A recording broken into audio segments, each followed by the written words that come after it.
आज हम उस कहानी की बात करेंगे जो नई नहीं है, कहानी पुरानी है, किरदार वही है, बस हर दिन इसमें साजिश के कुछ नए पन्ने जुड़ते जा रहे हैं। ये कहानी है लोकतंत्र के उस थर्मामीटर की जो बताता है कि देश में चुनावी निष्पक्षता का तापमान कितना है। और आज माइक्रोस्कोपिक नजर से हम देखेंगे कि यह थर्मामीटर खुद कितना बीमार है। खबर तो बस एक बहाना है। खबर है कि भारत के चुनाव आयोग ने देश के 12 राज्यों में मतदाता सूची को पाक साफ करने के लिए एक स्पेशल इंसेंटिव रिवीजन यानी SIR का ऐलान किया। सुनने में कितना अच्छा लगता है ना।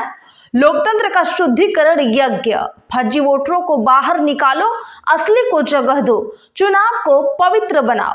लेकिन रुकिए, जब आप इस ऐलान की चमकदार सतह को खुरचते हैं तो नीचे एक ऐसी तस्वीर उभरती है जो डराती है।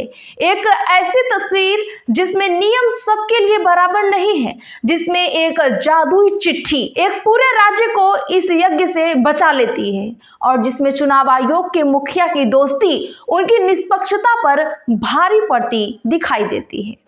यह सिर्फ एक सरकारी प्रक्रिया का विश्लेषण नहीं है, ये हमारे और आपके वोट की ताकत पर हो रहे सबसे बड़े हमले की पड़ताल है। तो चलिए शुरू करते हैं द एक्सरे। नमस्कार दर्शकों, मैं शिवानी। सोमवार की सुबह देश की राजधानी दिल्ली में चुनाव आयोग की आलीशान इमारत में एक प्रेस कॉन्फ्रेंस होती है। मुख्य चुनाव आयुक्त ज्ञानेश कुमार माइक पर आते हैं और बड़े गर्व से घोषणा करते हैं कि SIR का दूसरा चरण शुरू हो रहा है। अंडमान निकोबार, गोवा, पुडुचेरी, छत्तीसगढ़, गुजरात, केरल, मध्य प्रदेश, उत्तर प्रदेश, राजस्थान, पश्चिम बंगाल, तमिलनाडु, लक्षद्वीप, इन सभी जगहों पर मतदाता सूची की गहन जांच होगी। कहा गया कि प्राथमिकता उन राज्यों को दी गई है जहां 2026 में चुनाव है। तर्क बिल्कुल सीधा और साफ लगता है, लेकिन तभी साफ तस्वीर पर एक धुंधला धब्बा दिखाई देता है। असम इस लिस्ट में कहां है? असम जहां अगले ही साल चुनाव होने वाले हैं, असम जहां बीजेपी की सरकार दिन रात घुसपैठियों और डेमोग्राफिक बदलने का सबसे जहरीला नैरेटिव करती है, जिस राज्य की राजनीति की बुनियादी अवैध वोटरों के मुद्दे पर टिकी है, वही राज्य इस सफाई अभियान से बाहर क्यों है? जब ये सवाल पूछा गया तो ज्ञानेश कुमार जी का जवाब सुनिए क्या आया है। उन्होंने कहा, असम में मतदाता सूची के संशोधन की घोषणा अलग से की जाएगी। लेकिन क्यों? क्या असम भारत का हिस्सा नहीं है? क्या वहां लोकतंत्र के नियम अलग हैं? इसका कोई ठोस जवाब नहीं दिया गया। कभी NRC का बहाना तो कभी नागरिकता के किसी पुराने कानून का हवाला। सच तो ये है कि किसी ने दिल्ली से फरमान सुनाया, असम को हाथ मत लगाना, और चुनाव आयोग ने सिर झुकाकर मान लिया। ये कहानी का पहला मोड़ था जहां निष्पक्ष के दामों में पहली दरार दिखी, लेकिन असली भूचाल तो अभी आना बाकी था। कहानी आगे बढ़ती है। चुनाव आयोग ने बड़ी शान से बताया कि केरल और उत्तर प्रदेश में स्थानीय निकाय के चुनाव होने वाले हैं, लेकिन फिर भी वहां SIR होगा क्योंकि लोकतंत्र की सफाई जरूरी है। वाह, क्या सिद्धांत है। लेकिन जैसे ही नजर महाराष्ट्र पर आती है, सारे सिद्धांत, सारे नियम, सारी नैतिकता धरी की धरी रह जाती है। महाराष्ट्र जहां मुंबई समेत पूरे राज्य में स्थानीय निकाय के चुनाव 2 साल से ज्यादा समय से टल रहे हैं, जहां सत्ताधारी गठबंधन की जमीन खिसकती हुई बताई जा रही है, वो महाराष्ट्र इस लिस्ट से गायब था। क्यों? अब सुनिए इस साजिश की सबसे दिलचस्प कड़ी। महाराष्ट्र के राज्य चुनाव आयुक्त भारतीय चुनाव आयोग को एक चिट्ठी लिखते हैं, सिर्फ एक चिट्ठी, और उस चिट्ठी में अनुरोध करते हैं कि वोटर लिस्ट में सुधार का काम स्थानीय निकाय चुनाव के बाद किया जाएगा।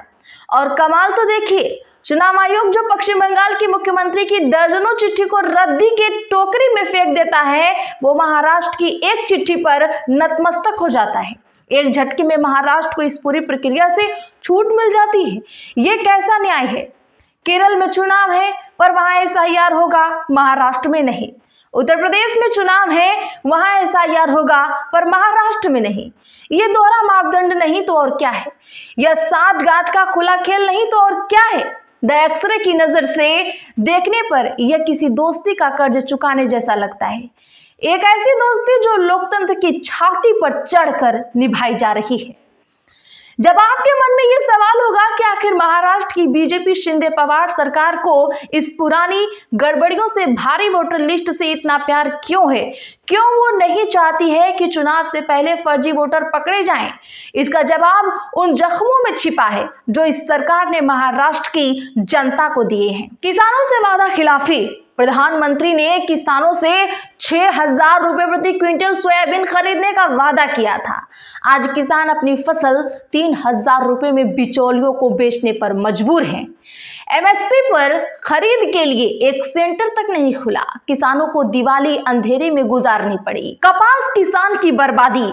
सरकार ने अमेरिकी कपास पर ड्यूटी खत्म करके आयात का दरवाजा खोल दिया। नतीजा, भारत का कपास किसान घर में रो रहा है और उसका कपास मिट्टी के भाव बिक रहा है। झूठे वादे। कर्ज माफी का वादा किया और अब कहते हैं कि पैसे नहीं है। महिलाओं को हर महीने 1,500 रुपए देने का वादा किया और अब कहते हैं देंगे, पर कब देंगे पता ही नहीं है। अब भ्रष्टाचार और कुशासन।